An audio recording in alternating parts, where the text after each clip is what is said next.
જીએસટીમાં બિઝનેસમેનને સમન આવે ત્યારે તેનું સ્ટેટમેન્ટ આપવા માટે જતા હોય છે, અને જો ઇંગ્લિશમાં કમ્ફર્ટેબલ ના હોય તો હિન્દીમાં અથવા ગુજરાતીમાં પણ સ્ટેટમેન્ટ આપી શકો છો. બીજું, ઉતાવળમાં ક્યારેય પણ કોઈ પણ જાતનું કન્ફેશન અને પેમેન્ટ ના કરવું, કેમ કે આગળ જઈને તમને લીગલી બાઇન્ડિંગ થઈ શકે છે.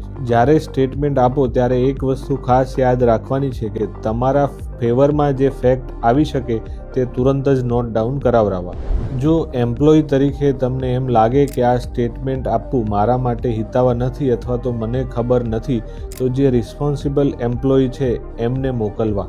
જ્યારે પણ ડીજીજીએ અથવા તો કોઈપણ પ્રકારની ઇન્વેસ્ટિગેશન એજન્સી તમને સ્ટેટમેન્ટ માટે બોલાવે છે ત્યારે ત્યાં જવાનો અને ત્યાંથી આવવાનો સમય અચૂકથી તેના રજિસ્ટરમાં નોટ કરવો અને ફોટો પાડીને રાખવો, કારણ કે ઇન્વેસ્ટિગેશન વિંગ અમુક સમય પછી તમને ત્યાં ગોંધીને રાખી શકતી નથી. આવા એક કેસમાં સુપ્રીમ કોર્ટે આદેશ આપ્યો છે કે કોઈપણ કાઉન્સિલ વિઝિબલ ડિસ્ટન્સ પર ઊભા રહી શકે છે, જેનાથી માણસને સપોર્ટ રહી શકે. આવા જ વિવિધ પ્રકારના ગાઈડન્સ માટે મને ફોલો કરતા રહો અને મારી ચેનલને સબસ્ક્રાઈબ કરો.